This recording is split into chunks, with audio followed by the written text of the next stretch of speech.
Hi, everyone. We are at the last lecture of the semester, this very bizarre semester, in our Jewish history class.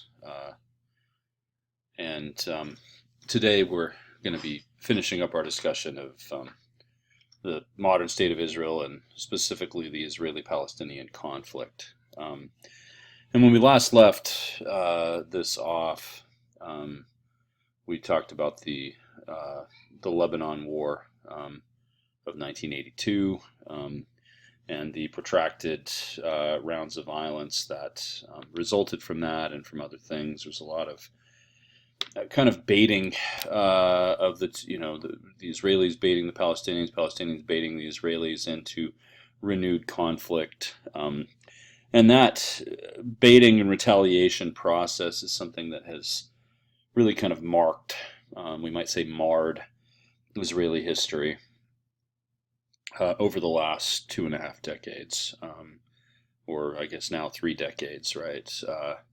This is extremely fraught process, and trying to find peace in the midst of, this conflict has been a difficult thing.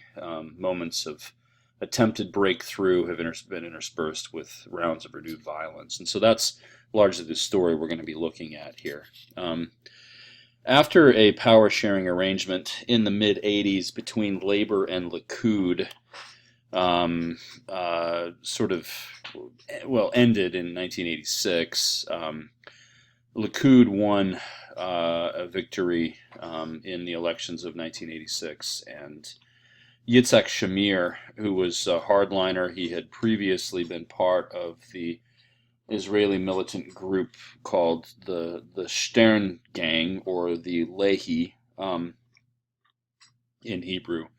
This was a kind of branch of the revisionists who were to the right of the Irgun, just to give you a sense of this. Anyway, that was Yitzhak Shamir's background. And I don't, want to blame all of the violence on him, but he did take a very hard line in all of this. And this is one of the things that really sort of prolonged, I think, the violence that occurred almost constantly over the late '80s. The Palestine, at the same time, Yasser Arafat, tended to be really cagey. He would make overtures of peace and then kind of withdraw and order new rounds of violence. Right, so Arafat proved to be inconsistent in his stances as well. And this, this leadership, the hardline stances of the leaders are another factor that we have to look at here in trying to understand the nearly constant violence that happened between the two communities. In 1987, in response to the death in a vehicle collision of 4 Palestinians. This is more an excuse than anything. There had been sort of constant violence, everything from rock throwing to shooting to rocket and grenade attacks on Israeli positions, even against civilians, retaliation by the Israeli Defense Force into the Gaza Strip and the West Bank. This was sort of the constant round of violence that occurred in this period. But this one incident in 1987 touched off what is called the First Intifada, which means uprising. And this led to mass demonstrations. Demonstrations really isn't the right word for it. Riots in all over the Gaza Strip and all over the West Bank, and to a lot of violence perpetrated by militant groups among the Palestinians against Israelis. And again, this is not just against the Israeli Defense Force. This was often against civilian targets. And so the Israelis cracked down on this. And here we have, some rather unfortunate images of, if you look at footage from the 1980s, you'll find, Israeli Defense Force soldiers, many of whom are really just kind of teenagers themselves, facing off against rock-throwing Palestinian teenagers. and there's a lot of youth involved in this. And I mean, hundreds of Palestinians were killed, dozens of Israelis were killed in the first Intifada, and many of them were young people who were caught up in the fervor of trying to protest or trying to gain some sort of victory against their what was now their sworn enemy. And so the first Intifada lasted really for about 4 years. It could be said about 6 years, 1987 to either 91, when there was a peace conference held in Madrid that curtailed the violence to some extent, but some say that this lasts all the way till 1993 with the Oslo Agreement. In any case, this is just a period of intense violence. I remember watching the news as a teenager and seeing, it was pretty constant that every time I'd watch the news, there'd be some story about more people being killed in the West Bank or the Gaza Strip, or more terrorist attacks being carried out against Israeli positions, against Israeli settlers. And so, that's part and parcel of this whole period. At the same time, there, was success on the kind of international front. King Hussein of Jordan renounced all claims to the West Bank in 1988. This is not really a withdrawal, more a relinquishment, given that the Israelis were in control of the West Bank, but Jordan relinquished any claims that it had to territorial sovereignty over the West Bank that came from the 1948 war. And relations between Jordan and Israel normalized more and more. And this led actually to, the Israelis allowed King Hussein, for instance, to donate a lot of money to the further construction and renovation of Muslim holy sites. The Dome of the Rock on what the Jews call the Temple Mount, what the Muslims call the Al-Aqsa compound or the Haram al-Sharif, but the site of the old temple, the Dome of the Rock, which was built in the 7th century by the Umayyad caliphs, was refitted with a gold dome, and this was provided by King Hussein, right? So Jordan and Israel had fairly peaceful relations beginning in this period. But at the same time, among the Palestinians, there was an increased radicalization. Even as some were beginning to want peace, there were others who took a more hardline position. It was at this point that the group called Hamas was founded from within the Palestinian population. And those who were becoming disenchanted with Fatah and some of the more mainstream members of the Palestinian Liberation Organization joined Hamas, left Fatah and joined Hamas. Hamas retained this commitment to the destruction of Israel, and took a very hardline position. And Hamas is the group who was most active in rioting and carrying out these attacks during the first Intifada. But by the late 80s, Yasser Arafat had begun to soften on his stance, and even to pull back on the Palestinian rhetoric about the destruction of Israel, and even expressed a desire to enter into negotiations with the Israelis. However, Yitzhak Shamir, who was the Israeli prime minister from, first in 83, 84, and then again from 86 until 92. He was Likud. Again, he was from a very kind of hard-line, right-wing background, had been a member of the most ardently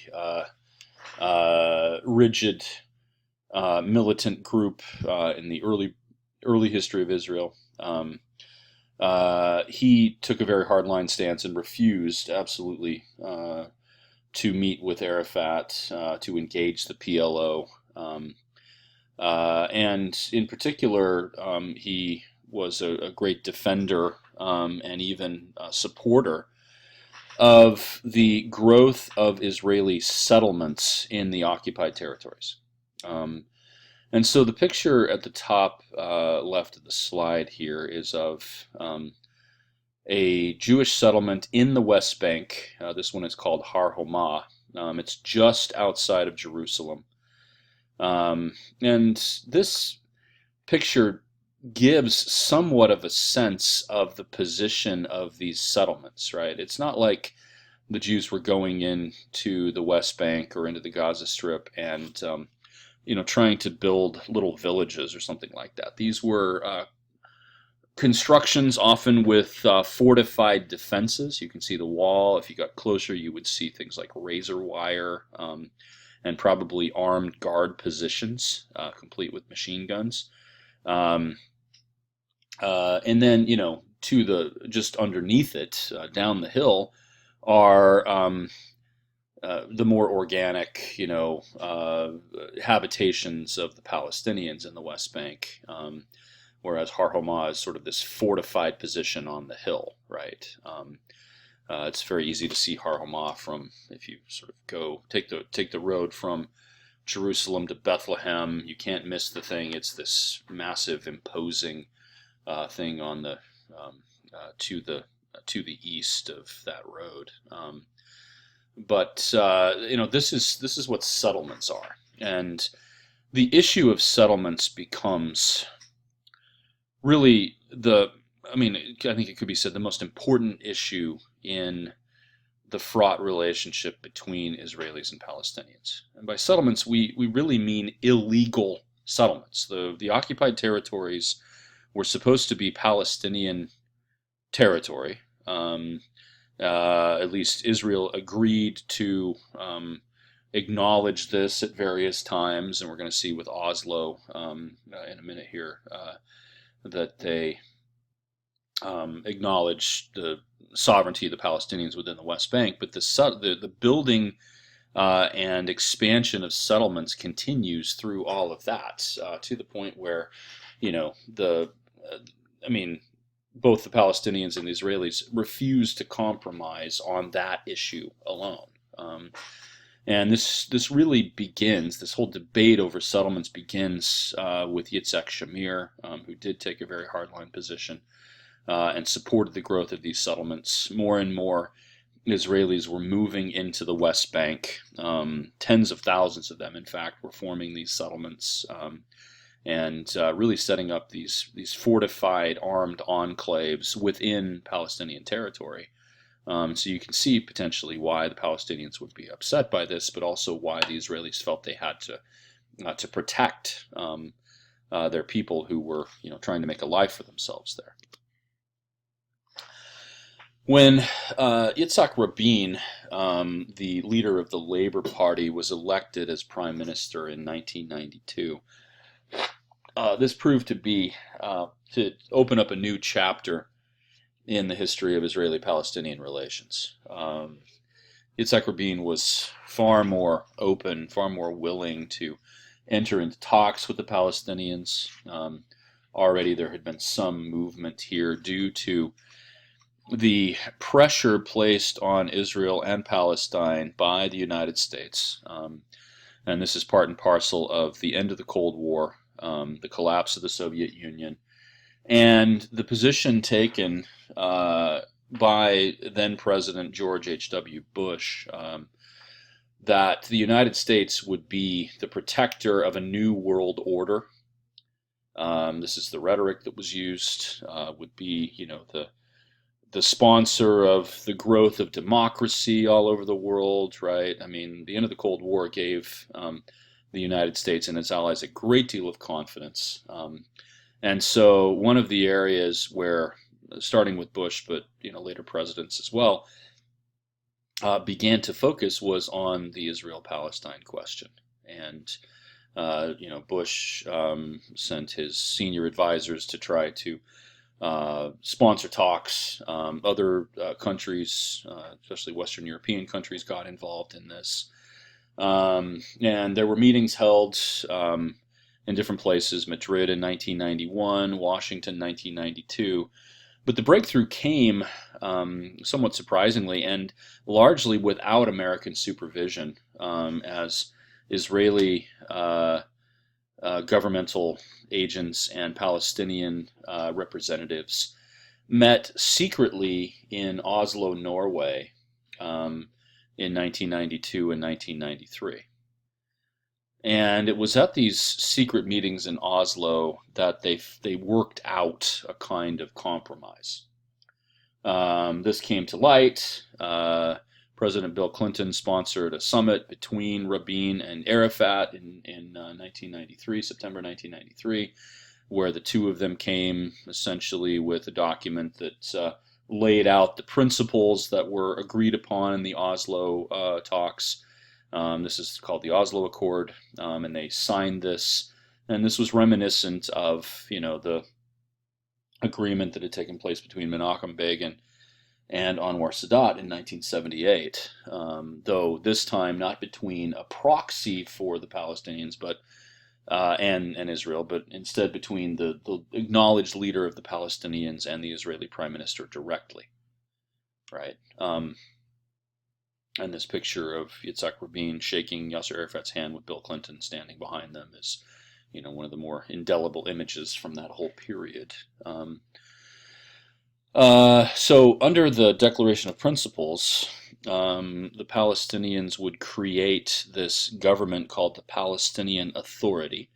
Fatah, which was still the most popular of all of the PLO groups, would occupy the central leadership roles within the Palestinian Authority, Yasser Arafat being the key figure here. And Israel would agree to withdraw over time from the Gaza Strip and from the West Bank.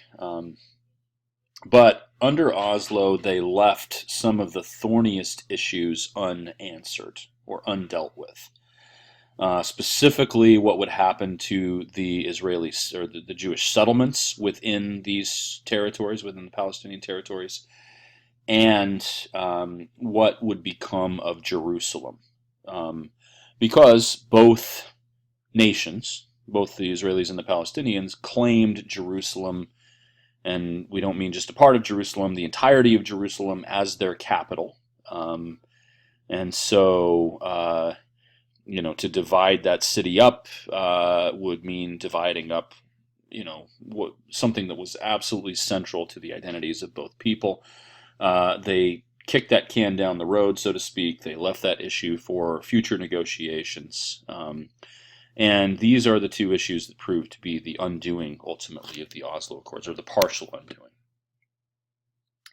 There was a great deal of rejection on both sides. Hamas and other militant groups among the Palestinians refused this completely and said, we will not compromise. The only solution is the destruction of Israel and the liquidation, the eviction of all of the Jews. They even, extremists all over the Middle East began to use, or they didn't really begin. I mean, this had been going on since the Grand Mufti of Jerusalem in the 1920s, but continued to use highly anti-Semitic rhetoric, and even borrowing from the Nazis. There was a great deal of Holocaust denial that was circulated among extremists in the Middle East, anyway, there was certainly a rejection of any compromise. But the same happened on the right of the Israeli political spectrum, specifically among religious conservatives in Israel who believed that it was the absolute right of the Jewish people to control the entirety of the ancient Davidic kingdom, which would mean not only all the territory of Israel-Palestine, but also the territory across the Jordan River, and that the British had divided up that territory under the Mandatory Power in the 1920s and 30s was already seen as a great offense to Jewish sensibilities among the religious conservatives, and they continued to hold to that position. They refused to relinquish any sovereignty over any part of the ancient kingdom, right? And so there were extremists on both sides who carried out violent attacks, sometimes against the rivals, sometimes against their own people. Yitzhak Rabin, for instance, was assassinated in November 1995 by a religious extremist who was subsequently held up as almost a saint and a martyr for the cause, and continues to be so today. The Hamas carried out renewed and invigorated and increased in frequency terrorist attacks on Israeli positions. And these things, all told, led to a disillusionment with the Labor Party. And even though Shimon Peres tried to hold things together, Peres called for an emergency election in 1996 to try to obtain a mandate to continue the peace talks. And this failed miserably for Peres. As Likud was swept back into power. This is the first time that Bibi Netanyahu, was elected as prime minister. And Netanyahu is an interesting figure. He's one who has dominated Israeli politics over the last couple of decades, or 2.5 decades, really. Netanyahu was raised partly in the United States, in Philadelphia, where his father was a professor for a time.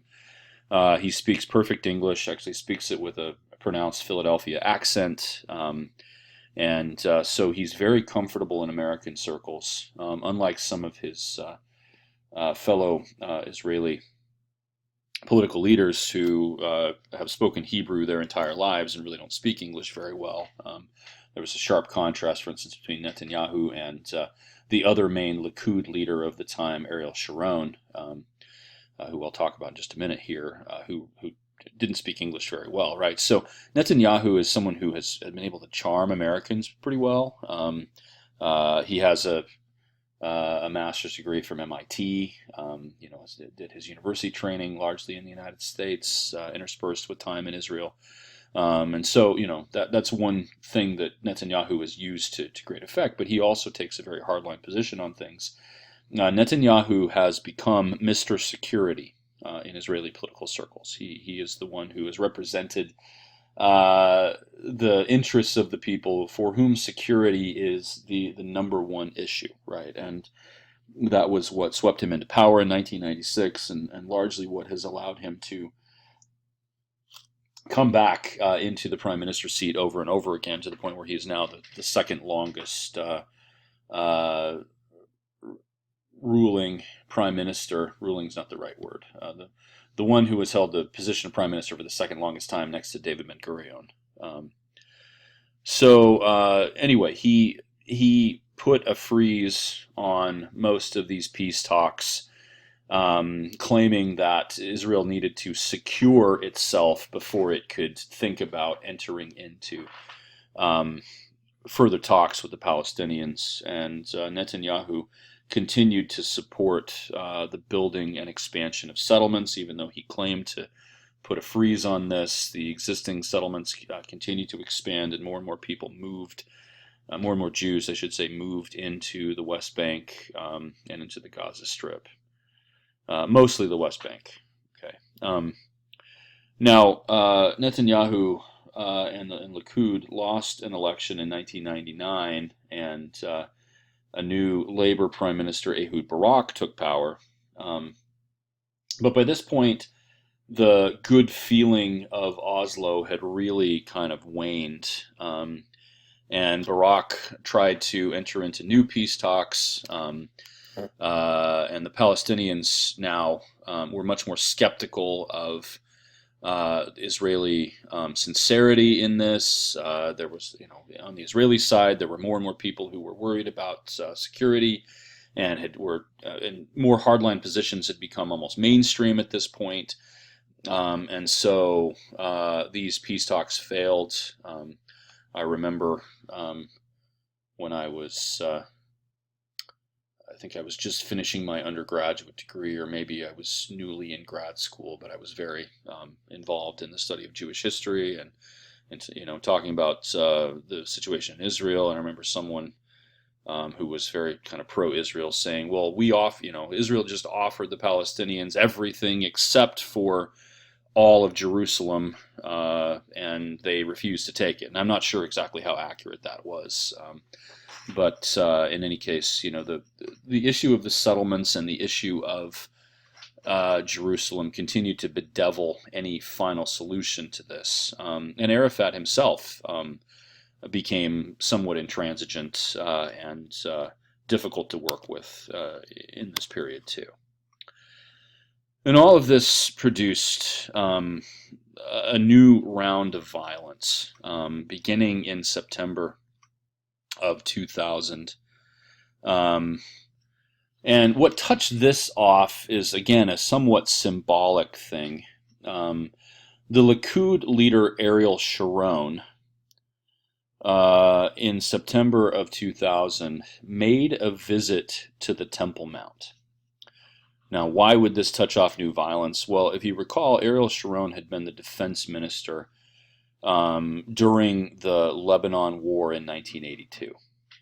And he was the one blamed by the Palestinians, and certainly seems to have made some decisions. I mean, so this blaming may be to some extent well placed, but blamed certainly by the Palestinians for the massacres that took place in Sabra and Shatila, the refugee camps there. So Ariel Sharon was a particularly loathed figure by the Palestinians. He was not in power. Ehud Barak was still the prime minister at this point. But to make a statement, Ariel Sharon decided to visit the Temple Mount. This was pre-announced, but he took with him a huge guard of Israeli Defense Force, anti-riot police, and some have interpreted this as baiting the Palestinians into conflict. Whether it should be seen that way, I can't pronounce on that, right? But this symbolic offense, by the way, he never entered any of the sacred Muslim sites. He did not go into the Al-Aqsa Mosque or anything like that, but it was his presence alone in the sacred precinct of the Muslims was seen as a great offense to the Palestinians. It may have been, and this is another way that some have interpreted this, that hearing that Sharon was planning to visit the Temple Mount to make a big show of force there, that Yasser Arafat, who had grown tired of peace talks and wanted to reassert his position as the leader of the Palestinians, even among the extremists, decided to order or at least support or not stand in the way of a renewed round of violence. But in any case, this touched off the Second Intifada, which lasted from 2000 to about 2005, and another round of near constant violence. And this had severe consequences for both Israelis and Palestinians. On the one hand, this swept Ariel Sharon into power in the elections that were held shortly after the outbreak of the Intifada. In 2001, Likud won a smashing victory, and Labor has never really recovered from this. Not only are they merely an opposition group at this point, but over the last several elections, they have not even come in second. They have been well down the list, and so the party that once absolutely dominated Israeli politics is now reduced to almost a protest group. They have very few seats in the Knesset and not a lot of political momentum. They've almost been absorbed into other parties. But this Likud ended up in power again, and this time under Ariel Sharon, who was much more intransigent even than Bibi Netanyahu. And so for fully 5 years, the Israelis and the Palestinians were engaged in violence.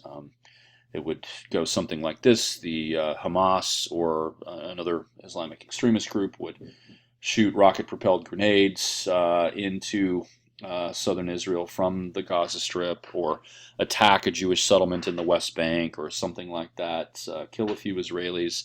The Israeli Defense Force would retaliate with troops entering the Gaza Strip or the West Bank, or in some cases, aerial attacks on Palestinian positions. Both claimed to be hitting military targets when they were, often killing civilians as well. This would then lead the other side to perpetuate the violence, right? So, not a lot of solutions proposed to this. The peace process had broken down almost entirely at this point. This did have the effect of marginalizing Arafat. He was someone that world leaders began to say, we can't work with this guy. I remember in the debates in the 2004 presidential election, hearing both sides. I recall specifically in the vice presidential debate between Dick Cheney and John Edwards, both of them saying, we can't work with Sharon, nobody can work with Sharon, we shouldn't even try. So that had become a pretty standard position at this point. In 2005, Sharon ordered the withdrawal of all Israelis from the Gaza Strip. And they did also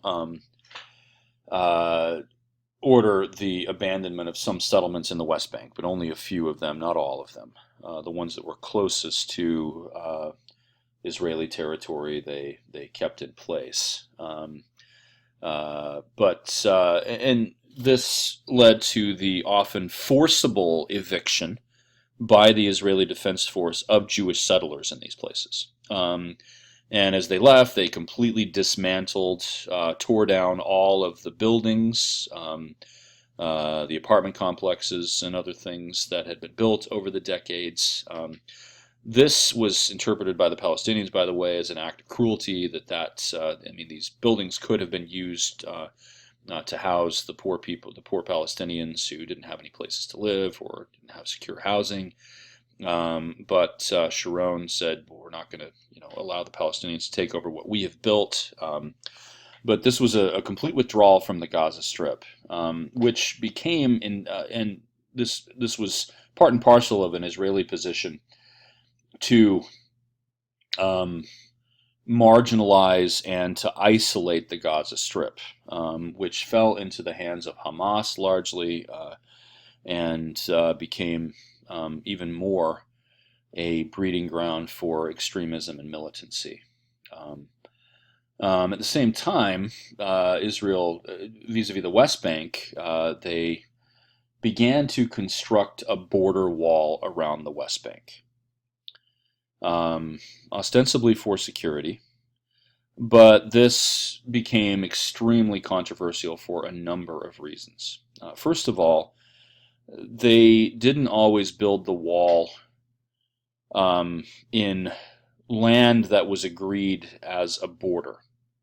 They would leave parts of the wall unfinished that were near settlements, in the anticipation that future negotiations would allow Israel to annex more and more of the West Bank, land that they sort of de facto controlled because of the settlements that were there. But the other, and the more important problem that the wall created, was that it set up a security zone that was used often. Certainly, this is how the Palestinians interpret it, used to harass Palestinians. Over the course of time, more and more Palestinians from the West Bank had taken jobs inside of Israel. And so, they would drive from the West Bank into Jerusalem, or into even all the way to Tel Aviv or Haifa or one of these places every day. So remember, Israel's not a very big place, and so to commute from, say, Jericho to Jerusalem is, I mean, as just by common roads without any checkpoints or anything like that, would only take maybe 20 to 30 minutes. This is a pretty standard commute. But the wall set up checkpoints. And Palestinian workers who had jobs in Israel would often be stopped, sometimes for extended periods. Their car would be searched, they would be made to wait, and this would make them late for work. In some cases, they never made it to work. And so the wall had the effect of devastating the economy of the West Bank. And the unemployment rate soared in the West Bank. The West Bank was cut off from any, due to the wall and to other things, really from, and the fact that the West Bank doesn't have any major airports or ways of communicating with the outside world. The Palestinians in the West Bank are not able to make their own treaties or their own economic arrangements with outside sources. So they became entirely reliant on Israel, who now built a wall around the West Bank, right? But on the other hand, this wall did not put an entire stop to, but did reduce dramatically the number of terrorist attacks carried out by Palestinians within Israel. This was also a period of escalated settlement construction. More and more Israelis moved into the West Bank, built settlements, and really this is a seizure of land. Sort of possession is 9/10 of the law, right? That was kind of what these settlers were banking on. And Sharon and others began to talk about the inevitability of the West Bank being taken, or parts of the West Bank being renegotiated, and those that had Jewish settlements on them would become part of Israel, right? And the Israelis did make promises that they would hand over land to the Palestinians that did not have settlements on them, that were within Israel, but none of that was ever fully spelled out. What became clear in this period was that this wasn't just the kind of religious conservatives now, but even the more mainstream Likud leaders were starting to turn to a policy of one state, of Israeli control of all of the occupied territories, of never turning the West Bank or these other places over to the sovereignty of the Palestinian Authority. But at the same time, demographics are really against Israel, because the birth rate among Israelis is minuscule. It's not even, I think, at replacement level compared to the birth rate among the Palestinians. And so the Israelis were faced with a future where the Palestinians would ultimately outnumber them. And some began to make comparisons. For instance, Jimmy Carter, the former U.S. president, wrote a book about Israel-Palestine in the middle part of the first decade of the 21st century, which was something like, I can't remember exactly, Apartheid Renewed or something. But people began to make comparisons between the modern state of Israel and apartheid South Africa as a way to criticize Israel in their position vis-a-vis the Palestinians. And so, all of this just completely dealt a death blow to the peace process. This was never really, there was never really any attempt to restart this, despite the efforts of multiple U.S. presidents and other world leaders. There was a new war in Lebanon in 2006, this time prompted by attacks organized by Hezbollah, the Shia militant group operating in Lebanon with the support of the government of Iran. And from this point on, we really begin to see a proxy war between Israel and Iran all over the Middle East.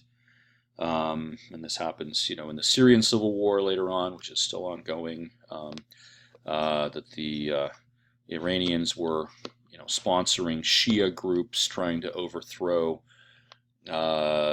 Assad, the president of Syria, and Israel, in order to secure its border and maintain its general security in the region, was carrying out attacks on Iranian-backed positions, flying sorties nearly every day into Syria, right? And so, I mean, it's just been one thing after another where the Israelis and the Iranians have begun to fight these proxy wars, and some have even taken to calling this the Iran-Israel Cold War going on in the Middle East. In 2008, due to a rocket attack on a Jewish town in southern Israel from Gaza, the Israelis cut off and basically sealed Gaza and carried out attacks within Gaza. Coincidentally, I was actually in Israel when this was going on, and talking to both Israelis and Palestinians, seeing the very different interpretations of this thing. But they effectively blockaded the Gaza Strip. Egypt and others tried to carry out supply dumps in the Gaza Strip, claiming that people were starving. The Israelis prevented them from doing this. And this did lead to a decrease in Palestinian rocket attacks, but Israel was heavily criticized by the international community, and especially condemned within the Middle East for carrying out these operations within the Gaza Strip. At the same time, Likud leaders did further normalize relations with Arab countries, even countries that had taken a hardline position vis-a-vis Israel, like Saudi Arabia, acknowledged their existence and began to enter into various kinds of agreements with them. I talked about the confrontation with Iran already, and Iranian support of Hezbollah, the Syrian civil war, even a few other conflicts. Both Iran and Israel have sponsored opposite sides or intervened in some cases directly in this, like in the Syrian civil war, and further tensions have escalated over time to the point where, you know, this relationship between Israel and Iran is like a powder keg. I fear what might happen if a hardliner on either side made a rash decision at some point. Given that Israel does have nuclear weapons, given that Iran has been trying to develop them, you know, this is a great fear, obviously, for everyone. Bibi Netanyahu has taken a particularly hard line against Iran. The Iran nuclear agreement of the Obama administration, Netanyahu criticized that with the utmost vehemence, and it was, I think, in large part to appease Netanyahu that President Trump withdrew from that. So, you know, this confrontation with Iran is real, and it is a serious threat to not only both Israel and Iran, but to the security of the world. I mean, this could touch off a Middle East-wide war, I think, if something terrible were to happen there. The dominant figure in Israeli politics over the last 15 or so years has been Benjamin Netanyahu. The fraught situation has led to a fracturing of multiple parties, both Labor and Likud. Politicians have broken off to form new parties in many cases. The one constant through all of this has been Netanyahu, and he has retained his hold on the prime minister position from 2009 to the present. Largely because he has taken such a strong stance on the issue of security, that he claims to be the one who can ensure the security of Israel. And for the most part, he has been trusted to do that. On the other hand, there has been a lot of international censure of the decisions of Netanyahu. There has been a cooling of relations at times between Israel and the United States. Netanyahu was highly critical of Barack Obama and his handling of the Israeli issue. despite the fact that Obama had done a number of things to support Israel. He had also expressed a willingness to, uh, to negotiate or to listen to the Palestinians and to kind of empathize with their position. And Netanyahu was especially concerned with Obama's willingness to talk with Iran and to enter into some sort of brokered peace and nuclear agreement with them. Netanyahu came to the U.S. and addressed a joint session of Congress without clearing this with the president first. This was in, 2015 or something like that. And this was seen as a kind of breach of protocol by some, at least. But for the most part, the Republican Party has, especially kind of right-wing hardliners within the Republican Party, have used the Israeli issue as a wedge issue in American politics. And there are, American figures who have donated millions of dollars, in some cases, vast fortunes, to Israel. The casino billionaire Sheldon Adelson, maybe the foremost among them, and he has, supported. He's been an ardent supporter of Republican politicians and of Donald Trump in particular. And so, the UN has often taken a condemning position of Israel and its policies. A lot of UN resolutions have been issued against some of Israel's actions. And recently, Netanyahu has been bedeviled by accusations of corruption. That even though he is a sitting prime minister, he's been indicted for bribery and for a number of other crimes. And that he was scheduled to go to trial, I believe, next month, but due to the coronavirus, he, as prime minister, pronounced that those proceedings would be put on hold. There have been, over the last few years, several breakdowns in the coalitions, the governing coalitions in Israel. Likud, in this period, has often partnered with religious conservatives on the right of the political spectrum, on the hard right of the political spectrum, and any attempt that Netanyahu has made to soften his stance against the Palestinians has been condemned by these hard right parties, and so they have at times withdrawn from the coalitions, or the coalitions have simply broken down. Once a coalition breaks down, the normal thing to do is to hold a new round of elections and kind of see where public opinion rests, and then to try to form a new coalition. In the last few months, there have been several attempts, and I think several rounds of elections, part of Knesset elections. And as I said in the last video lecture, which I did yesterday, I heard in the news that Benny Gantz and Netanyahu have reached a power sharing arrangement, so a new coalition has been agreed upon. Whether that actually is put into place will, I think, remains to be seen. But that's where Israel's at this point. In terms of security, Israel has halted a lot of the terrorist activities of the Palestinians. The Palestinians their economy has nearly entirely collapsed within the West Bank due to their walled-in position.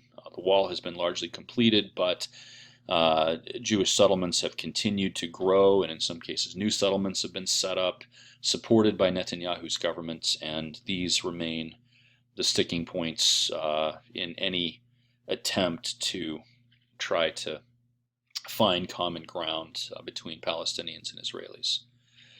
So, I hate to leave on a sort of depressing note there. I did want to make some final observations.